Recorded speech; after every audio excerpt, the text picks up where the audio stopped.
Now, the rest of the story. Is my hair okay? According to my wife, it isn't. I'm gonna wake up with Brittany sitting on my chest holding a little razor. She absolutely hates the facial hair. And I'll give her that. I don't exactly like it either, but... Well, anyway. Welcome back to the rest of the story. I figure I better turn the camera on, otherwise you guys are gonna miss any chisel ripping with me and this orange machine behind me. I've been running. Brittany's not too happy about it, but I've been running since 8 o'clock yesterday morning. It's currently 4:05 the next day. I ran around the clock just like I said I was going to. I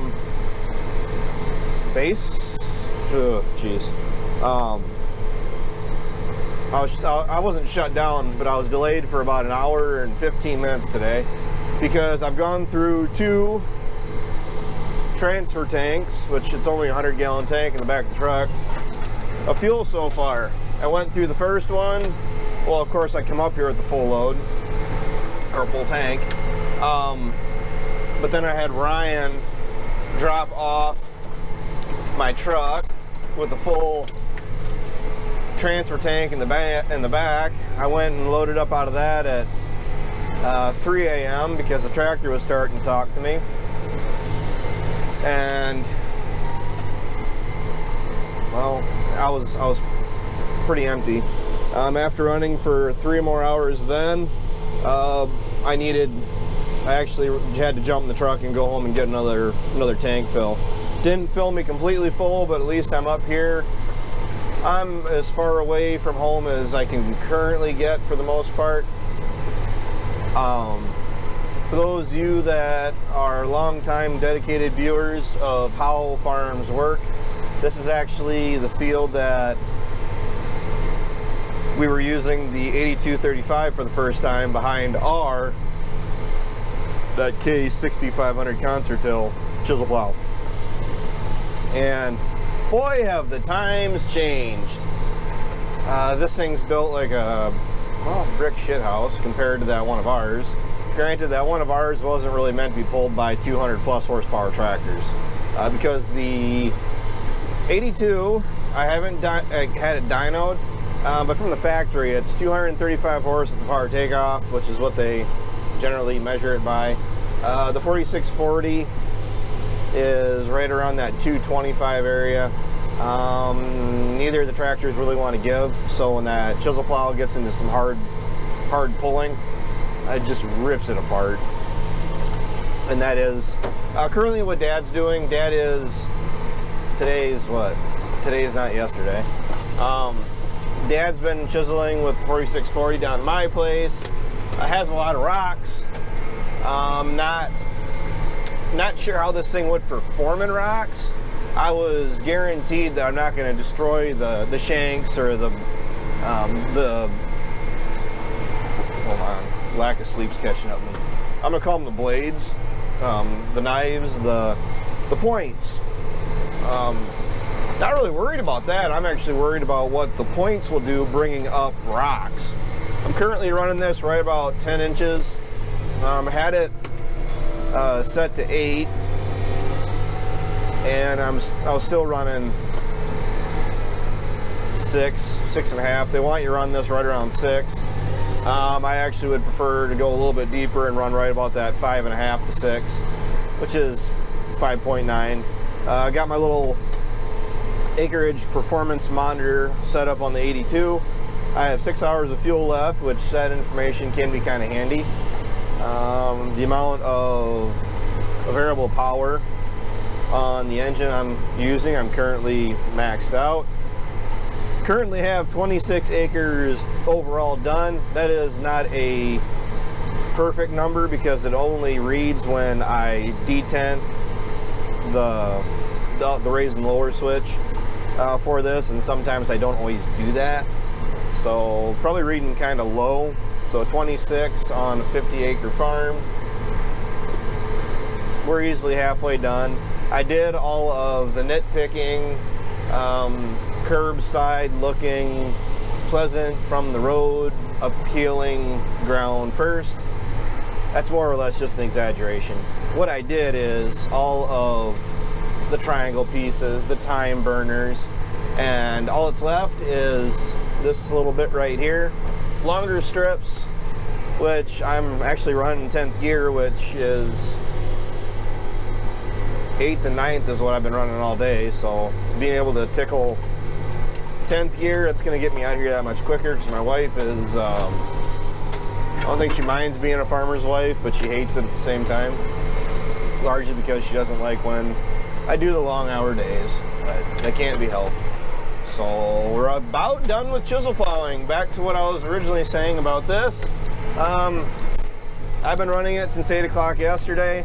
I get this field done, and all of the tillage that I want done, which all of my ground got worked in some way, shape, or form, will be done.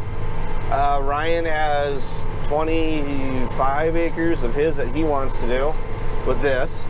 And then I don't know how far Dad is. I haven't talked to anybody today. I talked to Mom, and that was it. So Dad was already out chiseling. Ryan, from what I understand, he's buried in videos. So he's trying to claw his way back out of that, so he can kind of get caught up on all of the footage he's taken. I'm not taking footage. For those of you that don't like the talking videos and would rather watch the equipment run, the pretty footage, the more editing heavy, stopping the tractor and doing that kind of stuff videos, go to How Farms Work or one of the other channels that is willing to take the time to do that. The only reason Ryan really gets away with it is because, like, right now, I mean, he's able to. I mean, and it's a time burner thing for him, that every time that he has to move the camera, you gotta stop the tractor, get out. I'm kind of over that. Not saying I won't ever do it again, but there's work to be done. Travis is more interested in getting my work done, setting myself up for making even more money next year, because getting all the fall tillage done this year is super cool. Getting the anhydrous guy on his way, which will probably be next week at the earliest, I'd say, because it's Thanksgiving week right now. My videos, I know, are probably post-dated terribly, just because I get home, it's the wife and Relina, and usually, imagine a lot of dads, not even just farmer dads, but dads in general, you come home from work and your wife generally has the kid when when the wife's not at work. Brittany has Relina. I mean, the only time we don't have Relina in our sights is if we're both working. So when I get home at night, Relina has been with Brittany all day, or not all day, but since they got home. So Brittany hands her off to me, and we sit and watch YouTube videos. Not even YouTube videos, I watch shows on my computer. So she'll watch, well, she'll listen and pretend that she's interested to make me feel better. But my little girl loves these little strings on my coat, and she's getting to the point anymore where we sit down at the office chair, and she'll zoom right in for my coat strings, and she'll sit and gnaw on my coat strings while I watch a show. So, living the good life. Won't last forever, I know that. So, tomorrow I'm probably going to go out with the 4640, so you're probably maybe potentially going to see a video of me talking too much again. Running the 46, if that is, it's probably still going to happen to a certain degree. I got to move some hay quickly. I only have a day or two to do it now, to get it where it needs to go before the window closes, and then that'll be that. I'm gradually thinking about moving hay, and I'm not probably going to make too much of a video on moving hay, because all it is loading a hay onto a trailer. So I tried watching Tyson's videos up in Canada, and I can't do it. I like the guy, don't get me wrong, but it's way too early for that white crap. He's up there shivering, saying his fingers are cold and all that stuff, and it got me cold just watching it on the computer, so I figured it was just better for everybody if I quit watching and went on with the rest of my day. Oh man, I'm not ready for winter. Don't get me wrong, I like doing field work. I really do. The last 4 years, like I've said probably plenty of times in recent videos, is that it's been boom, boom, boom, just one thing after the other. And even our winters were actually mild-ish, where it seemed like we were putting the stuff away because like harvest was drug out so bad. We were literally just putting the stuff away, and then we were digging everything back out to get the planter out. So a little bit of an actual winter to recharge would be nice. I'm going to talk really quick about tractors, because I brought that topic up to Ryan the other day, and he kind of gave me one of those puzzled, like, duh, but also, why are you bringing it up looks, and I get it. But I talk about tractors a lot, and reminiscing, looking back on this year, I put $15,000 in my 7600. It had problems. That money was necessary. That was a good investment. I did that, A, because I knew the tractor was getting to where it needed it. Second point, I didn't realize it was that bad. B, I picked up that valley ground, 130 acres of hay, which is 130 more than what we're used to running. As of late, we've 50 or 60 acres of Dad and Ryan's hay is all we've been dealing with, but my hay isn't for me, or isn't for us generally. I mean, some of it is for the cows, but mine is sold. Yeah. And the thing is that really shook its ugly head this year is the fact that not having a reliable, maybe reliable isn't the right word, but not having a backup tractor cost me money. But we can use the 40-20. BS. Not because I don't want to eat dirt and all that stuff. You guys, I cultivate with the 40-20. I'm not afraid to use it. It's a 90 horsepower tractor, probably when it was new. That old girl is not putting out 90 horse anymore. As far as me trying to be productive, doing anything other than raking with the 40-20, not gonna happen. The 7600, it went down with 100 some stinking acres of hay on the ground. You guys missed a lot of that. Ryan actually edited out a bunch of stuff because we are all human beings, and let's face it, when I was in the thick of everything, at probably the peak of everything failing on me right when I needed it, the last thing I wanted was a camera in my face. So not like I didn't break out screaming and shouting, but I did just told Ryan, says, I don't want the camera in my face right now. I don't need it, not now. And he did. He actually quit filming me.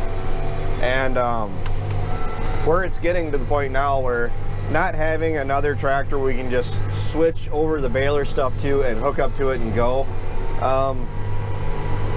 it's looking like it's could potentially cost me a lot of money. Not being able to make my hay when I should have been, when I could have been. I had all that hay down, A, because I could, B, because of the weather, which you never trust Mother Nature. C, we had 2 balers. Awesome, right? Well, the problem is that the 76 went down, so we were right back down to 1 baler. So trying to bale 100 and some acres on some easy running. I mean, the bottom is flat and level. I mean, I actually enjoy running the bottom when you're not dodging mud holes, but then you got the hills and stuff, and even though Ryan had this with the duals on it and the Kuhn baler was set wide enough, I did not want Ryan running the Kuhn baler on those hills down there. Just no. And that actually cost me a little bit of money. It also cost me some money this summer, not picking on Hannah, because Hannah was doing exactly what she was supposed to. Hannah was tedding hay. The 40-20 was sitting on the rake waiting to go. Well, you know, Ryan was raking the field ground, and Hannah was using the 7600 to ted the bottom again, because generally that first cut on the bottom it's stalky, it's stemmy, it's reed canary grass. It's not bad stuff. The cows seem to like it, but she was tedding it out the second time, which is fine because that's what Travis told her to do. The problem is Mother Nature got a stick up her butt and decided that the day, which I was waiting for Hannah to get done tedding so I could hook onto the baler and go start baling, Mother Nature delivered that 3 inches of rain on all of the hay ground, even the stuff that Ryan had raked up, when I was headed back down with the baler. So another situation where if I would have had another tractor where I could have had Hannah raking or tedding with that, or gosh knows what, I mean, I can do leaps and bounds and some pretty awesome stuff with more equipment, right? If I would have had another tractor, I could have just jumped in and went. I would have. Why don't I use the 82 for more hay work? This is a high horsepower, heavy tractor that I don't want to burn up hours on it. I don't, heaven forbid, use hours up on a tractor, right? This is our big puller. This is an expensive tractor. This is the most expensive tractor we've ever bought. I don't want to burn up hours on it making hay with it, especially when it's long. It's kind of clumsy. Did you really just shut off? Nope. Don't get me wrong, I like this tractor. I've cut hay with this tractor, but a shorter wheelbase, narrower tractor like the 76 just performs better making hay. So that's what I was telling Ryan, is that the way things are going, and if I'm going to keep doing the hay like I'm planning on, I'm not planning on expanding anymore. I mean, 130, 150 is where I'm at. I'm content. Looking for another even 7,600. It makes sense. It really does. Seems kind of silly to talk about making hay, which I actually, you know what? I enjoy making hay when I'm pulling this thing.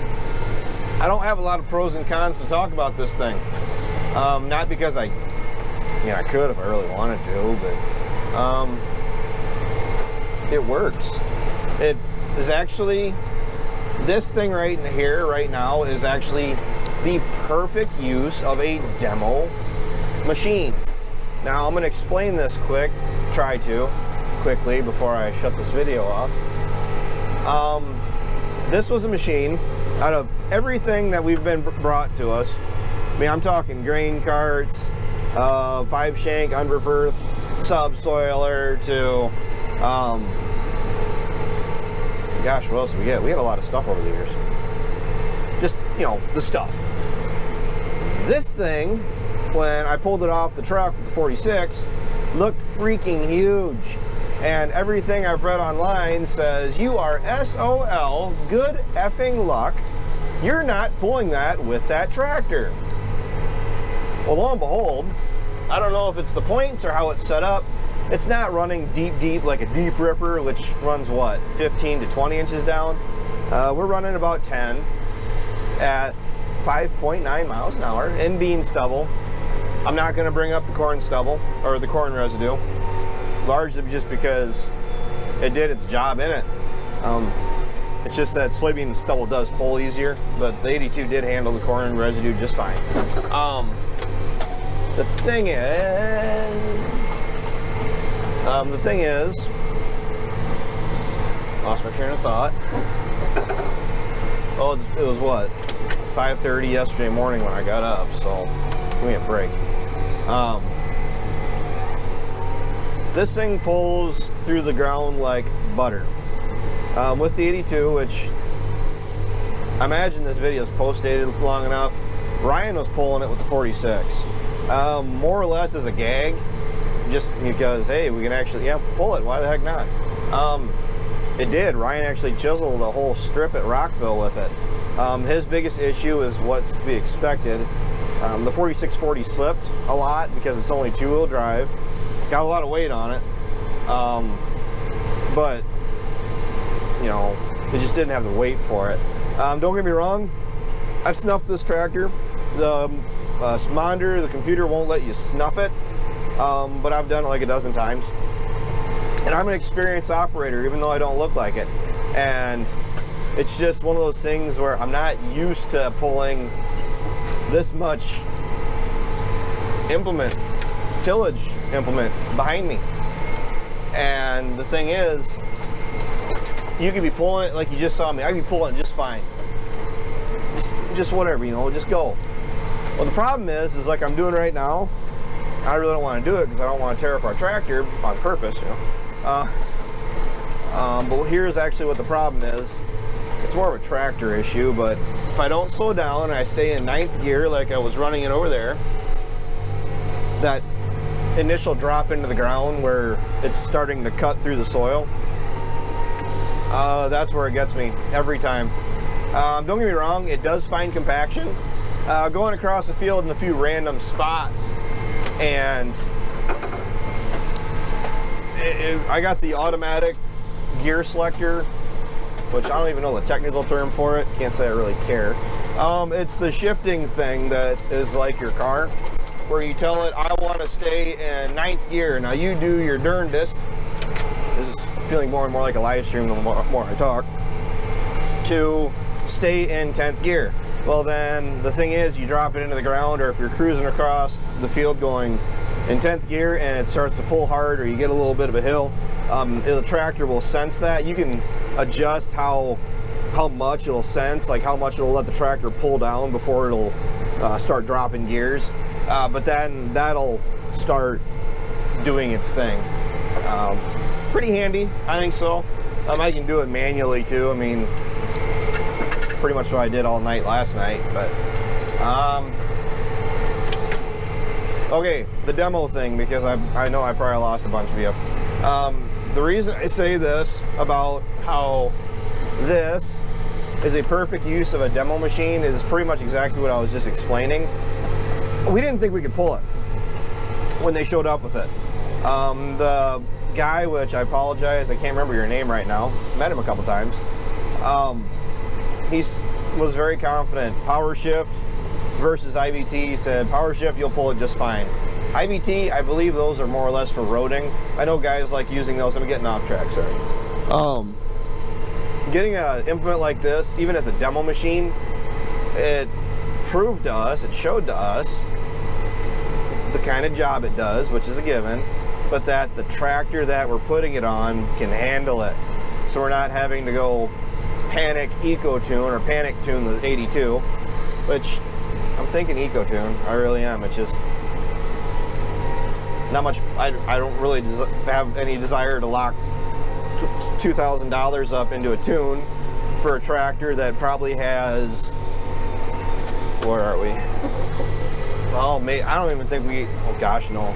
Maybe 20 hours of running left on this thing for the year. And then it's going to be put away for the year. I know some of the guys, people that like to wash, wax, spit, shine their equipment and tuck them away all nestled in with the blanket over top of them. I wish I could do that too, but the problem is we got a dirt floor shed. And in the last 2 decades, okay, decade and a half of me being around and me being the hired guy to, I don't know, what am I at this point? Jackass? Well, whatever.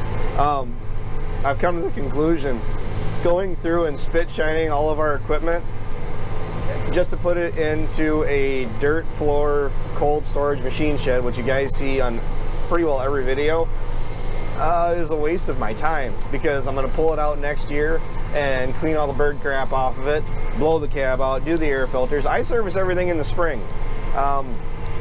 I'll hit it with the air hose, clean the cab out again, just because of the dog hair, because for some reason we love our dogs. And, you know, Calvin wants to ride along, I guess he can. But, I don't know. The hard part is, as far as demo stuff goes, is finding people that take you serious or take you for real. Because we had, back when Ryan was really getting going, we had the red, 2 different red brands, this brand, the blue actually, problem is the guy that was actually willing to work with us and try to, if he would have kept going, he may have gotten us in some more blue stuff like long term. Actually, I don't mind New Holland equipment. That tractor had a little bit to be desired in the comfort department. That thing had balls. So it's getting late. I gotta start focusing. I gotta quit talking. Should I address the videos and stuff? Not much is really going on. There's a lot of stuff going on. There is. Herschel, Myrna. I don't know if you guys are still watching. I'm gonna be doing videos with the cows. I gotta get them in here. I'm planning, like, as soon as the field work is done, I gotta get the cows in and checked, and I gotta do some shuffling there. So I mean, there's gonna be cow videos. Myrna the calf. That's actually she did it for me. There's a judgment call with that. Myrna, my red Angus, my red heifer. She's not 100% red Angus, like people have pointed out. She's too small. She's not growing. It's a genetic thing. She's got all the feed and stuff like all the other calves that are about 150, 200 pounds bigger than her that were born after her. That's not a cow I'm gonna keep. Very unlikely. So I gotta actually sit down and decide what I want to do with my cattle, what I want to do with the heifers. If I want to keep all of my heifers out of my calves this year, if I'm gonna pick and choose a few, if I'm gonna just sell the cull cows, the cows that should be culled and maybe I shouldn't have bought, which I think everything I bought made me money. I actually had a younger, she wasn't even a heifer, she was a 3 to 5 year old cow that's had a stillborn. I don't hold that against her at all. I mean, it happens. So as far as cattle go for me, buying feeders and doing this and doing that, not gonna happen. I tried it, I got burned very bad. I still got the burn marks. Or, no, not on my wrist, but just, I got burned buying feeder calves because I was young and not as up to date on doing a lot of that. I was just doing luck of the draw, buying some in the fall without any marketing, any planning, and throwing some grain to them and hoping for the best. That works every once in a while, but generally you're gonna get burned on it. So what I like doing, what you guys have seen me working on in the past year, was buying the bred cows, doing a minimal amount of work. When I say minimal amount of work, I don't mean starve them. I mean kick them out to pasture, let them utilize the pasture as long as they can, which they're out in the field at my place right now, and there's gobbles of food out there yet. And they're eating it. I was actually having to duck and dive around some cows the other morning when I was disking it the other night. They aren't afraid of me. They aren't afraid of a tractor. They aren't afraid of a reel of, you know, meat grinder behind me while working up socks, but they're eating good. I mean, they're not shrinking, or the weather really hasn't even been that bad. It isn't Tyson bad, that's for sure. So it's just, with the cattle, the best way, which I think is common sense for everybody if you hear me say it out loud, the best way that I'm going to make any money doing cattle at this point, with the way I'm set up and everything else, is literally just let the cows do what they want, manage them, you know, vaccinate them and make sure they have bulls with them and cull out anything that aren't going to breed back. So I'm not just feeding a cow and burning grass, burning feed, and bring the calves in I got 200 bushels of corn plus it's mixed in with pellets already. So basically, as soon as I get the calves in, I can start graining them. I'm gonna grain them. This is my first year, of course, actually trying to get a process put together. But then my plan is to grain them until either my grain is gone or until I get till about March 1st. I'd like to see them gone March 1st.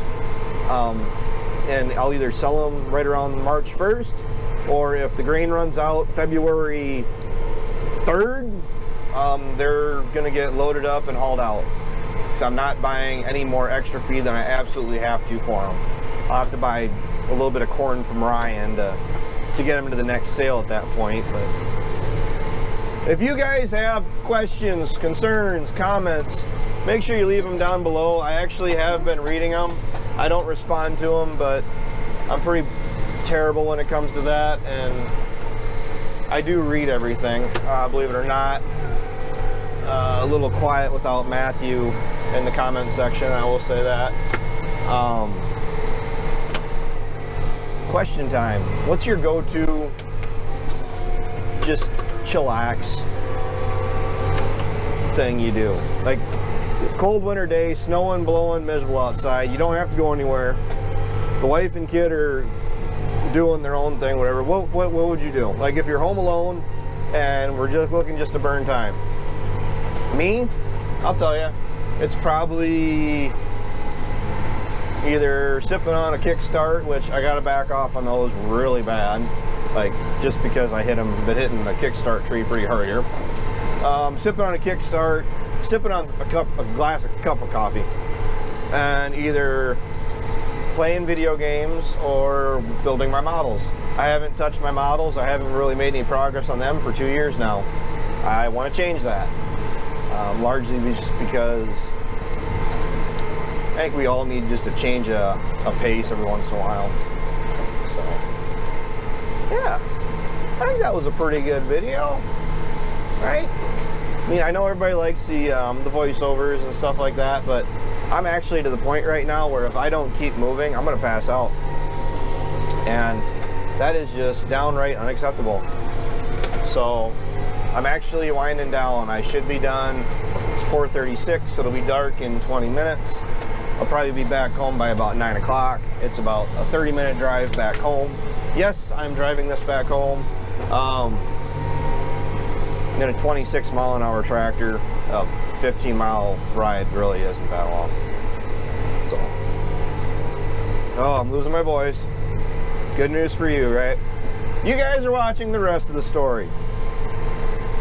I guess you guys will see this video when you see it.